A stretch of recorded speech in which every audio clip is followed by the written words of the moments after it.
నాయకులు బండ శ్రీనివాస్ గారు. నమస్కారం అండి శ్రీనివాస్ గారు.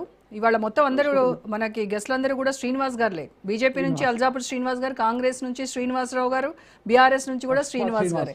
మొత్తం అంతా డీలిమిటేషన్ పైన డీ అనడానికి అందరూ శ్రీనివాస్ గారులే వచ్చారు. రైట్, ముందుగా మనము బీజేపీ నాయకులతో మాట్లాడదాం. శ్రీనివాస్ గారు, అల్జాపూర్ శ్రీనివాస్ గారు. నమస్తే. నమస్కారం అండి శ్రీనివాసరావు గారు, మీతోనే మాట్లాడాలి. గతంలో మహిళా రిజర్వేషన్ బిల్లును డీలిమిటేషన్తో ముడిపెట్టడం వల్ల విపక్షాలు వ్యతిరేకించాయి, అది మనందరికీ తెలిసినటువంటి విషయమే. మరి ఇప్పుడు బీజేపీకి కనుక నిజంగా మహిళా బిల్లుపై చిత్తశుద్ధి ఉంటే డీలిమిటేషన్తో వేరు చేసి విడిగా పెట్టండి అని చెప్పేసి ప్రతిపక్షాలు విపక్షాలన్నీ కూడా అడుగుతూ ఉన్నటువంటి పరిస్థితి. నిజంగా మహిళా సాధికారత ముఖ్యం అని బీజేపీ అనుకుంటే మరి ఆ రకమైనటువంటి ప్రయత్నం చేయొచ్చు కదా. డీలిమిటేషన్తో సంబంధం లేకుండా 33% రిజర్వేషన్ని మళ్ళీ ఇంకొంతమంది అడుగుతున్నట్టుగా ఈ సమావేశంలో ఇప్పుడే ఉన్న 543లోనే ఇవ్వచ్చు కదా 33% రిజర్వేషన్ అని కూడా అడుగుతున్నారు. ఇప్పుడు ఒకటి రోజా గారు, భారతదేశం ఇంత పెద్ద దేశం స్వాతంత్రం వచ్చినప్పుడు 1947లో ఈ దేశం యొక్క జనాభా పాకిస్తాన్ విడిపోయిన తర్వాత హార్డ్లీ 34 కోట్లు మాత్రమే. అప్పుడు ఈ దేశంలో 491 పార్లమెంట్ సభ్యులు మాత్రం ఉన్నారు.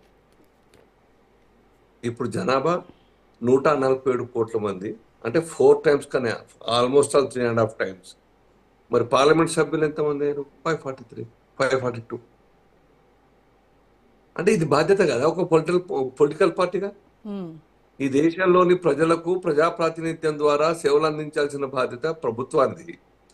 ఆ ప్రభుత్వంలో ఉండాల్సినటువంటి ప్రజాప్రతినిధులు ఏ రకంగా ఉండాలి, ఏ రేషియోలో ఉండాలి, ఏ రకంగా ఉంటే ప్రజలకు సత్వరంగా సేవలు అందించవచ్చు, స్కీములు అందించవచ్చు, ఆర్థిక అభివృద్ధి కోసం పనిచేయడానికి హౌస్లలో వాయిస్ వినిపించచ్చు. ఇది బాధ్యత కాదా? అంటే మీరు ప్రవేశపెట్టినప్పుడు పాస్ అయినటువంటి ఒక మహిళా బిల్లు గురించి మాట్లాడతారు. ఇప్పుడు మేము అదే మహిళా బిల్లు గురించి లోక్సభలో పాస్ చేద్దామంటే ఈ దేశ జనాభాలో ఉన్నటువంటి ఒక మహిళలు 50%, 51% ఉన్నటువంటి మహిళలకు కూడా ప్రాతినిధ్యం కల్పించడానికి దాంతో పాటుగా బిల్లు పెడతామంటే మీరు అపోజ్ చేస్తారు. వాళ్ళకి సంఖ్య రావద్దా? మొత్తం పురుషులు తీసుకోవాలన్నా సంఖ్య? కాబట్టి సంఖ్య కూడా పెరగడం మహిళలకు ఎంత ముఖ్యమో ఈ యొక్క దేశంలో జనాభా నిష్పత్తి కాకుండా ఇప్పుడున్నటువంటి పరిస్థితుల్లో స్ట్రెయిట్ అవే 50% పెంచడం అనేది అది బిల్లు రాలేదు ఇంకా. బట్ జనరల్ గా వస్తున్నటువంటి చర్చ, ప్రభుత్వం ఆలోచిస్తున్న చర్చ, మీరు మేము అందరు తెలిసిన విషయమే. 50% పెంచితే అందరికీ ఈక్వల్ గా పెరిగే అవకాశం ఉంటుంది. కాబట్టి దాంట్లో ఎవరికి నష్టం లేదు.